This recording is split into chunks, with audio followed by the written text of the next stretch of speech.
درود پاک میں اللہم صلی علی سیدنا و مولانا محمد معدن الجود والکرم والہ واصحابہ وبارک وسلم۔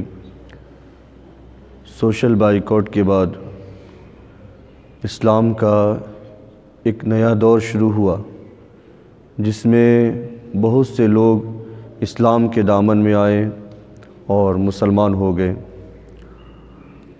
ان میں ایک رکانہ پہلوان بھی تھے، بڑا مشہور نام ہے، قبیلہ قریش کا بڑا ہی مشہور ریسلر اور کشتی کرنے والا اور پہلوان شخص رکانہ تھے۔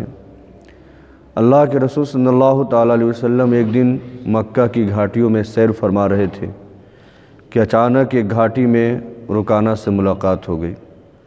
تو اللہ کے رسول صلی اللہ تعالیٰ علیہ وسلم نے رکانہ سے فرمایا کیا تمہارے دل میں اللہ کا خوف نہیں ہے؟ کیا تم اللہ سے نہیں ڈرتے ہو؟ کیا تم میری دعوت قبول نہیں کرو گے؟ تو رکانہ نے کہا کہ اگر مجھے علم ہوتا کہ آپ کی دعوت حق اور سچی ہے تو میں ضرور قبول کر لیتا۔ یعنی رکانہ کہنا تھا کہ آپ جس دین کی طرف بلا رہے ہیں، جس دین کی دعوت دے رہے ہیں، وہ آپ کی دعوت سچی نہیں ہے، حق نہیں ہے، وہ دین صحیح نہیں ہے۔ تو اللہ کے رسول صلی اللہ تعالیٰ علیہ وسلم نے ارشاد فرمایا کہ اگر میں تمہیں ریسلنگ میں پچھاڑ دوں اور تمہیں چت کر دوں تو کیا تم مانو گے کہ میری دعوت سچی ہے اور جس دین کی طرف میں بلا رہا ہوں وہ دین حق ہے؟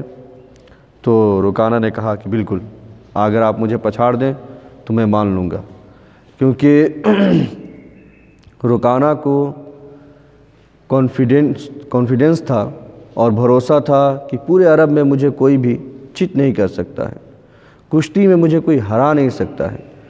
تو اللہ کے رسول صلی اللہ تعالی وسلم نے فرمایا کہ کھڑے ہو جاؤ، چلو آؤ کشتی کرو میرے ساتھ۔ تو رکانہ کھڑے ہوئے اور خم ٹھوک کر کے اللہ کے رسول صلی اللہ تعالی وسلم کے سامنے آئے۔ حضور علیہ الصلوۃ والسلام نے کشتی میں پنجوں کو لڑاتے ہیں، سب پکڑتے ہیں۔ اللہ کے رسول صلی اللہ تعالی وسلم نے ہاتھ پکڑا اور اس طرح سے رکانہ کے ہاتھ کو دبوچا ہے، ایک لمحہ نہیں لگا ہے، رکانہ جو ہے چاروں کھانے چت پڑے ہوئے تھے، اور ایک ہی لمحے میں پیٹھ کو جو ہے زمین سے لگا دیا۔ اور جب پیٹھ زمین سے لگ جائے تو اس کا مطلب یہ ہوتا ہے کہ سامنے والا جو آپ کی چھاتی پر بیٹھا ہے وہ یہ کشتی جیت چکا ہے۔ رکانہ دامن جھاڑ کے کھڑے ہوئے کہا دوبارہ سے لڑتے ہیں۔ تو اللہ کے رسول صلی اللہ تعالی وسلم نے دوبارہ سے پھر سے کشتی کے لیے آپ کھڑے ہوئے اور دوبارہ سے رکانہ کو پھر لمحے بھر میں چت کر دیا اور دوبارہ زمین سے ان کی پیٹھ کو لگا دیا۔ تو رکانہ نے کہا کہ مجھے بڑا تعجب ہے آپ پر کہ آج تک مجھے عرب میں کوئی بھی ہرا نہیں سکا ہے، کوئی بھی میری پیٹھ کو، میری پشت کو زمین سے نہیں لگا سکا ہے۔ آپ پہلے شخص ہیں جس نے میری پیٹھ زمین سے لگائی ہے، مجھے بڑا تعجب ہے اس پر۔ تو اللہ کے رسول صلی اللہ تعالی وسلم نے ارشاد فرمایا کہ رکانہ، اگر تمہارے دل میں اللہ کا خوف ہو اور میری دعوت قبول کر لو تو میں اس سے بھی زیادہ حیرت انگیز چیزیں تمہیں دکھا سکتا ہوں۔ تو رکانہ نے کہا وہ کیا ہے؟ کہا میں تمہارے دل کو مطمئن کرنے کے لیے، تمہیں سیٹسفائیڈ کرنے کے لیے سامنے جو درخت ہے میں اس کو یہاں پر بلا سکتا ہوں۔ تو رکانہ نے کہا کہ یہ تو اور بھی زیادہ تعجب کی بات ہے، بلا کے دکھائیے۔ تو اللہ کے رسول صلی اللہ تعالی وسلم نے اشارہ فرمایا تو سامنے جو درخت تھا وہ چلتا ہوا حضور کی خدمت میں حاضر ہو گیا، اور اللہ کے رسول صلی اللہ تعالی علیہ وسلم نے پھر اشارہ فرمایا کہ واپس چلے جاؤ، تو وہ درخت واپس سے اپنی جگہ پر جا کر کھڑا ہو گیا۔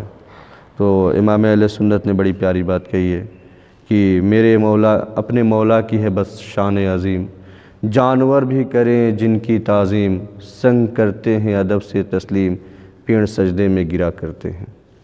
تو جب رکانہ نے یہ بات دیکھی تو شرم سے سر جھکا لیا اور وہاں سے اپنے دامن کو جھاڑتا ہوا نکل گیا۔ اور ایک روایت میں ہے کہ اسی وقت کلمہ پڑھ کر کے وہ مسلمان ہو گئے، اور ایک روایت میں ہے کہ فتح مکہ کے موقع پر رکانہ نے کلمہ پڑھا اور مسلمان ہوئے، اور جا کر کے قریشیوں کو بتایا کہ جو اپنے صاحب ہیں، اس وقت کی بات ہے جب اسلام قبول نہ کیا تھا، کہ اتنے بڑے جادوگر ہیں کہ اگر ان کو اپنے ساتھ کر لو تم پوری دنیا پر حکومت کر سکتے ہو۔ کہا کہ درختوں کو اپنے پاس بلا لیتے ہیں، واپس بھیج دیتے ہیں، میرے جیسے پہلوان کو پچھاڑ دیتے ہیں تو ہم ان کو اپنے ساتھ ملا لیتے ہیں، لیکن اللہ کے رسول صلی اللہ تعالی وسلم کی دعوت سے اور آپ کی تبلیغ سے رکانہ کا دل بالکل صاف ہو گیا اور وہ اسلام قبول کر کے مسلمان ہو گئے۔ تو اللہ کے رسول صلی اللہ تعالی علیہ وسلم کو اللہ سبحانہ و تعالیٰ نے جو فزیکل پاور تھا، جو جسمانی طاقت تھی، وہ بھی بہت زبردست عطا فرمائی تھی، اور حدیثوں میں ہے اور کئی کتابوں میں ذکر کیا گیا ہے کہ اللہ کے رسول صلی اللہ تعالی وسلم کو 4000 مردوں کے برابر جسمانی طاقت حاصل تھی۔ 4000 مرد اگر ایک طرف ہوں اور اللہ کے رسول صلی اللہ تعالی وسلم کو ایک طرف کھڑا کیا جائے تو حضور علیہ الصلوۃ والسلام کی طاقت ان 4000 مردوں سے بھی زیادہ تھی۔ اللہ تبارک و تعالیٰ نے آپ کو اس طرح سے جسمانی طاقت عطا فرمائی تھی۔ علامہ ابن کثیر نے رکانہ کے بیٹے کا بھی ایک واقعہ لکھا ہے، وہ بھی بڑا پہلوان تھا اور بڑا ہی زوراور، بڑی طاقتور۔ تو ایک دن اللہ کے رسول صلی اللہ تعالی وسلم کی خدمت میں حاضر ہوا اور اپنے ساتھ 300 بکریاں لے رکھا تھا، 300 بکریاں اس کے پاس تھی۔ تو اس نے کہا کہ اگر آپ اللہ کے سچے نبی ہیں اور اللہ کے رسول ہیں اور آپ کہتے ہیں کہ میرا دین سچا ہے تو آئیے میرے ساتھ کشتی لڑ لیجیے، اگر آپ نے مجھے پچھاڑ دیا کشتی میں تو پھر میں جو ہے اسلام قبول کر لوں گا۔ تو حضور علیہ الصلوۃ والسلام نے یزید بن رکانہ کو بھی لمحے بھر میں 3 بار کشتی میں پچھاڑا، اور 3 بار میں اس نے شرط تو یہ رکھی تھی کہ 100 بکریاں دیں گے، لیکن جب 3 بار پچھاڑ دیا تو یزید بن رکانہ نے کہا کہ میں قبول کرتا ہوں کہ آپ اللہ کے سچے رسول ہیں اور آپ کا دین بالکل سچا ہے اور میں کلمہ پڑھ کر کے مسلمان ہوتا ہوں۔ تو جو 300 بکریاں کشتی میں اللہ کے رسول صلی اللہ علیہ وسلم کو دی تھی، حضور علیہ الصلوۃ والسلام نے وہ 300 بکریاں جو واپس یزید بن رکانہ کو واپس کر دیا اور دے دیا۔